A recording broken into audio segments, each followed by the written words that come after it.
Aujourd'hui, comme quasiment toujours, je ne sais toujours pas tout à fait qui je suis. En tout cas, je ne pense pas encore vivre en régime d'hétéronymie. On va parler du dernier Volodine, et c'est pas un Volodine. Cri ou Cré, je vais dire Cri, de Manuela Dreger. Je sais pas comment ça se prononce, on fera avec. Ça ne fait pas très longtemps que j'ai découvert Volodine, ça c'est grâce à des bons copains, et merci beaucoup parce que franchement c'est une révélation.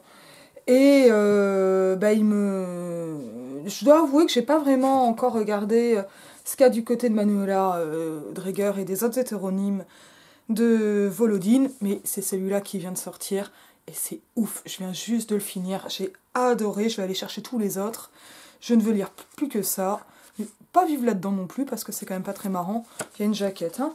Donc on est édition de l'Olivier, ça vient de sortir, j'ai vu janvier 2020, en dépôt légal, impression. Je sais pas quelle est la date de sortie exacte, en tout cas, moi, je viens de le lire. C'est top, c'est top, c'est top. Je sais qu'il était à la librairie Compagnie ce jeudi, en discussion, qu'il s'est retrouvé, qui sera à la Maison de la Poésie, je crois que c'est le 5 mars. Bah, en tout cas, moi, j'y serai. Antoine Volodine lira des textes de Manuela Dreger. Et c'est trop ouf, quoi. Je suis trop contente. Alors, qu'est-ce qui se passe là-dedans? C'est quoi déjà un hétéronyme? Ça va désigner en fait l'espèce de régime doctorialité très, très étrange de Volodine, et qui est déjà un pseudonyme, hein. C'est-à-dire ça a désigné l'ensemble. En fait, il ne crée pas sous pseudonymat, il fait l'ensemble d'un univers mettant en scène des auteurs différents. Donc, finalement, l'auteur, ça n'est même pas celui qui écrit sous le nom de Volodine, même si c'est quand même l'hétéronyme le plus central, j'ai l'impression, mais c'est aussi celui qui va se retrouver... c'est celui qui va constituer, qui va former, inventer, animer l'univers dans lequel les différents autres auteurs, dont Volodine, vont écrire. Et cet univers, il s'appelle le post-exotisme. Je vous conseille évidemment d'aller voir du côté de 10 leçons sur le post-exotisme, leçon 11e. C'est ouf. Et c'est un texte mais ultra étrange qui va vraiment cofonder, qui est un texte d'un point de vue générique, du point de vue du genre, qui est à la fois de la théorie de la narration, parce que c'est une théorie qui se place elle-même dans un univers. Et ça, c'est dingue. Et c'est top. Et c'est hyper intéressant. Et ça bouge. Et en plus, cet univers, c'est un univers post-apocalyptique. J'ai envie de dire post-soviétique, quelque chose comme ça, qui est assez cohérent. C'est aussi un univers, non pas par-delà le bien et le mal, mais par-delà la vie et la mort. On le voit très bien à partir de Bardot, Ornotte, Bardot, on le voit aussi dans Cri, dans celui-ci. Et c'est superbe, c'est superbe. Je vous ai déjà parlé de Terminus Radieux, je crois que j'ai parlé un peu de Songe de mes vidéos. J'avais parlé de Frères Sorcières, et ben là, voilà, je continue, et je vais encore continuer longtemps, c'est sûr, quoi, je vais tous les lire. Mais je n'y suis pas encore. Là, on va suivre globalement une jeune femme qui s'appelle Cri, jeune femme d'ailleurs, je sais pas si elle est si jeune que ça, mais elle donne une impression de jeune femme, et peut-être que ça c'est du préjugé, il faudrait que je vérifie ça. Ça commence vraiment avec elle.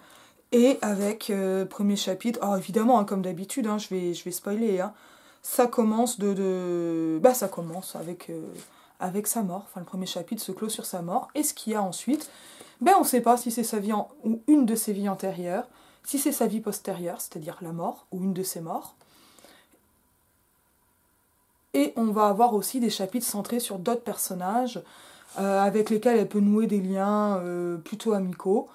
Mais ça sera globalement centré sur elle et sur sa chaîne Loka, qu'elle cherche, surtout qu'elle venge au début dans le premier chapitre, et dont l'existence même est remise en question progressivement tout au long du roman.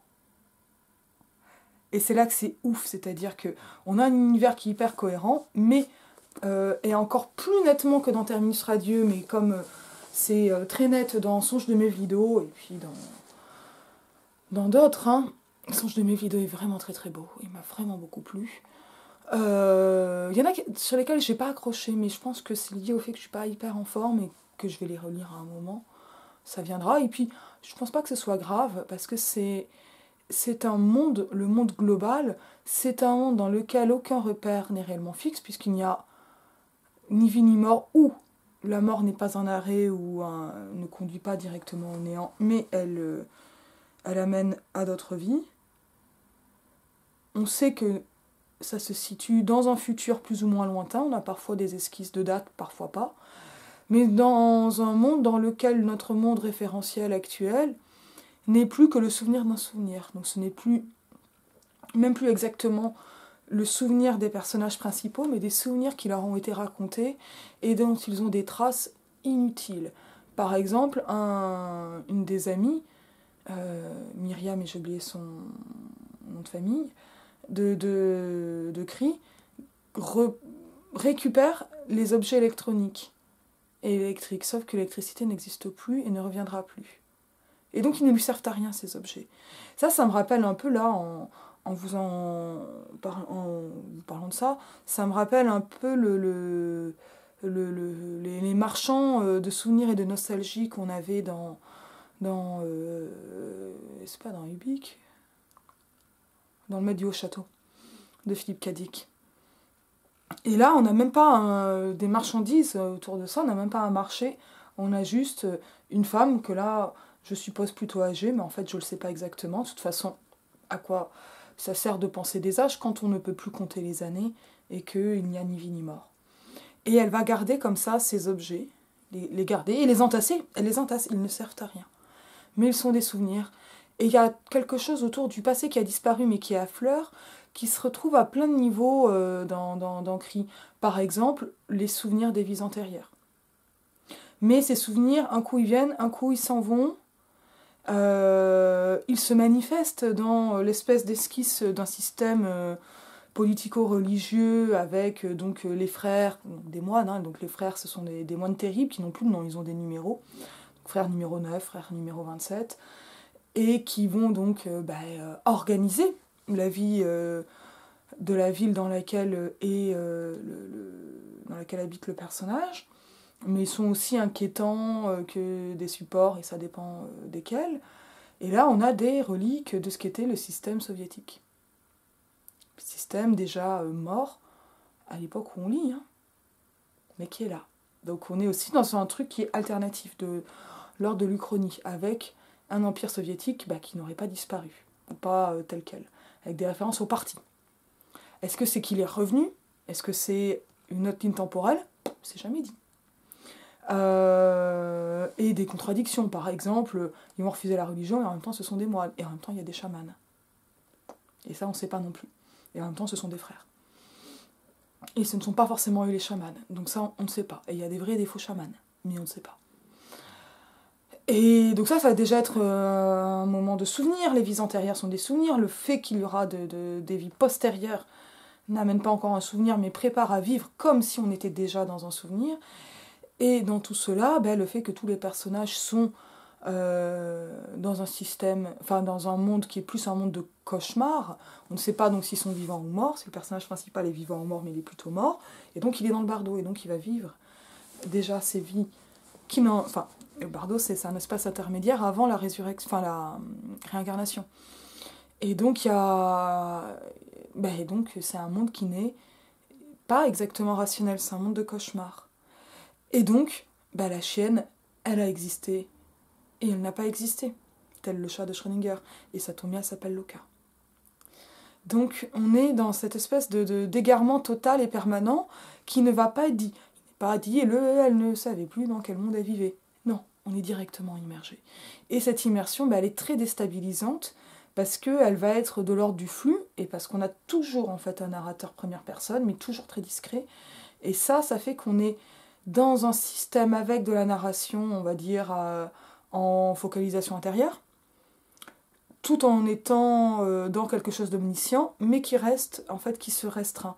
Et avec des moments d'intervention d'auteur, on dit en narrato, hein, mais de prise de parole donc ça c'est des métalèpes, hein, des ruptures hein, du pacte énonciatif, et en même temps, ben ça va sembler à la fois et authentique et inauthentique, parce que ça ne fonctionne pas. En fait, le fait de pouvoir accéder à du monologue intérieur, c'est considéré comme un critère de fictionnalité, comme un indice de fictionnalité. Et donc on ne sait plus dans quel monde on vit exactement, enfin on peut être immergé, et on est vraiment dans un procédé d'immersion. On est dans l'univers, c'est-à-dire que cet univers n'est pas exactement décrit, on va avoir des notations qui permettent de le voir, et on va le voir de moins en moins au fur et à mesure que la vue du personnage baisse. Et donc on ne sait plus où on en est, et de moins en moins. Donc un monde qui n'est pas fondé sur nos critères rationnels, et qui ensuite ne reprend pas nos propres critères de rationalité. Et ça, c'est absolument fou, comme peut-être que c'est pas un adjectif bien choisi ou trop bien choisi, je sais pas, fou. Mais on est dans cette espèce de monde intermédiaire, quoi. On sait plus où on en est, on sait plus qui on est, on ne sait plus qui on suit. Mais on est là. On est là et on va suivre, et de chapitre en chapitre, que l'on change ou pas de personnages sur lequel la focalisation va se faire, et la focalisation se fait de moins en moins bien, et elle se contredit de plus en plus, eh bien on ne sait pas. On ne sait pas, et ça va amener quelque chose d'absolument erratique, à l'image même de la diégèse, dans laquelle les personnages, la diégèse c'est histoire racontée, hein, les personnages vont errer dans un monde qui lui-même est post-apocalyptique. Et on voit bien que cette post-apocalypse, elle est narrative. Qui est ce narrateur ? Et qu'est-ce qu'il nous raconte ?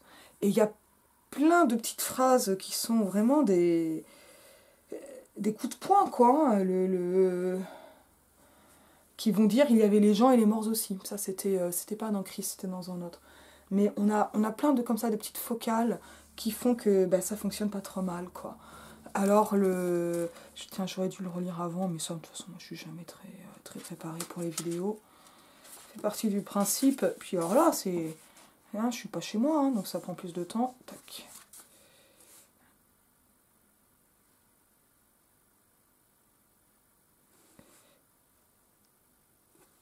Voilà, par exemple, page 22. Et pour Cree, l'idée d'être touché par une balle appartenait à un folklore presque aussi reculé que son adresse menaçante à l'ennemi, son adresse préhistorique « Je vais à toi ». Or, aussi extraordinaire que cela puisse être, aussi invraisemblable, Marcus Grodon s'était procuré une carabine et il possédait au moins une cartouche, parce qu'il n'y a plus d'armes à feu. On est bien longtemps après les armes à feu, elles ont toutes été utilisées. Et il venait de faire feu sur cet inconnu de malheur, sur la conne qui avait schnyatzé son frère. Cree n'avait plus le temps de penser à quoi que ce fût. Elle sentit quelque chose de formidablement violent et perçant lui faire exploser la poitrine, une brûlure et des vibrations insupportables. Elle fut projetée en arrière, elle eut l'impression qu'elle se répandait en gicles rouges jusqu'au ciel. Cette gerbe, l'envie de crier, l'envie de vomir, avec gerbe, les deux sens, la gerbe, bam, et le vomi. Puis elle sentit que la vie la quittait, puis elle ne sentit plus rien. Changement de page. Crie encore quelques jours plus tard. Le bruit de l'acier qu'on coupe dans le clair-obscur, quelques jours ou quelques semaines, à peu près la même année en tout cas. Elle attaquait avec une cisaille militaire le grillage qui lui barrait la route, les fils de fer cédaient lentement l'un après l'autre. Une opération répétitive et mécanique, et elle en profitait pour essayer de se remémorer quelques-uns des moments qui avaient précédé, même pas le passé, juste l'avant. Rien ne venait, elle fouillait dans sa mémoire et rien ne venait, elle s'était déjà interrogée à plusieurs reprises, alors qu'elle marchait, ou quand elle se reposait assise sur la terre comme ne connaissant pas le sommeil depuis toujours, ou pendant qu'elle se battait contre les clôtures qui se succédaient. Et ça, en fait, on comprend que ce sont les passages du bardo, ça sera un peu plus explicite à la fin du roman. Aucun souvenir, pas le moindre détail qui lui eût permis de comprendre d'où elle venait, dans quelles circonstances elle avait rejoint l'espace noir. Une amnésie dont les failles restaient infimes. La nuit l'entourait en permanence, cette nuit était entrée dans sa tête, sa cervelle fonctionnait, mais une bouillie opaque coulait derrière ses paupières, entre ses paupières, et les domaines inconscients de son crâne. Elle n'avait rien à quoi se raccrocher, seulement des images illisibles, silencieuses et très noires. C'est ça les souvenirs. Ce sont ces images illisibles, silencieuses et très noires, qui par moments vont réapparaître, qui par moments vont disparaître, qui par moments vont se concrétiser, parce qu'il pousse dans la tête de Cree des épingles qu'il lui faut enlever, parce que ces épingles vont provoquer des pluies de sang. Et donc, ce qu'on a, c'est cette espèce d'équivalence entre un monde post-apo, décrit, un monde post-apo qui est aussi un monde post-mortem, donc par-delà la vie et la mort, et qui est un monde par-delà la narration fiable. Puisqu'il n'y a ni vie ni mort, il n'y a ni possibilité de fiction ni de réalité, en tout cas, et ça entre même dans le système d'hétéronymes plus global. Alors je trouve intéressant que ce soit un pseudonyme féminin, Manuela Dreger, pour un personnage féminin. C'est pas strictement strict ça, et en même temps c'est intéressant. Et je me suis quand même un peu interrogée sur ces questions d'écriture féminine, de male gaze, et j'en vois pas chez Volodine. Il n'y a pas ça, parce que là aussi on est par-delà ce truc-là, mais ça il faudrait que je l'approfondisse. Il n'y a pas... alors il y a une beauté des femmes, mais cette beauté, pas de toutes d'ailleurs, mais cette beauté qui peut être fascinante des femmes et qui peut correspondre à quelque chose de l'ordre d'un male gaze, est quand même contournée et détournée, notamment parce que cette beauté, ça va être celle des chamanesses.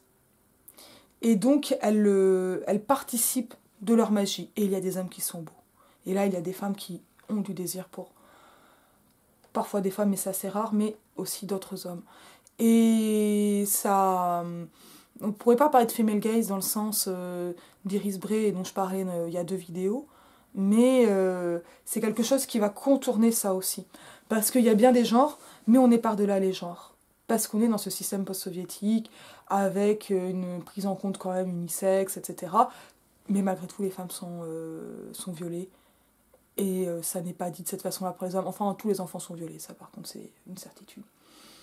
Donc on est dans quelque chose qui pouvait me rappeler, par exemple la vie de Cree et son passé, du Weapon Revenge. Mais en fait ça marche pas non plus. On n'est pas dans ces schémas-là. Et c'est une des choses qui est fascinante chez Volodine et là chez Dreger, c'est que ça les contourne et ça les dépasse et ça propose autre chose et ça met directement d'autre chose. C'est pas qu'on a réussi à dépasser le système des genres, c'est qu'il va se penser différemment dans un monde différent. Et ça, c'est un truc qui est... Parce que c'est une femme combattante, c'est une femme qui tue dès le début, avant d'être tuée, et de continuer à tuer. Et évidemment, autour de Cree, cette amitié entre elle et sa chienne, cette complicité, cette coexistence même, elle m'a absolument noué le ventre, quoi. C'est un truc qui est charnel, et qui se retrouve lui-même remis en question ensuite. Et là, on s'effondre dans les affres de solitude. Bon, c'est le bazar, mais vraiment, Cree, là, ça m'a beaucoup, beaucoup plu. Et ça me plaît de voir cet univers continuer à s'explorer. Et puis, je vais continuer. Et stylistiquement, il n'y a rien de spécialement démonstratif dans celui-ci par rapport à d'autres, parce qu'on n'a pas les incantations chamaniques qu'on peut avoir dans d'autres. Et c'est bien, et ça se complète. Mais en même temps, il y a quand même ce souffle, il y a des personnages qui vont plus ou moins, j'allais dire, malmener la langue, si on est d'un point de vue académique. En tout cas, ça, on a ce qu'on peut appeler des idiolectes, c'est-à-dire que les personnages ne parlent pas tous de la même façon, et le narrateur parle encore différemment.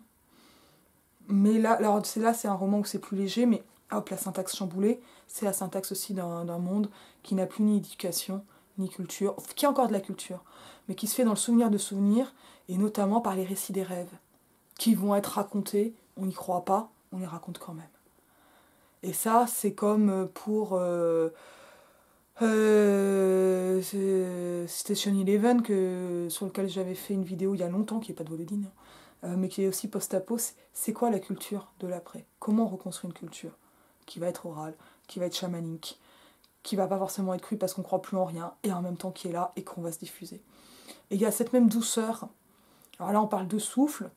C'est pas dans celui-là que je verrai le plus de souffle, ou alors peut-être un murmure. D'un monde qui va se chuchoter, et on va décider d'y croire ou de ne pas y croire. Allez, c'était la petite vidéo de la semaine. Je vous dis à bientôt.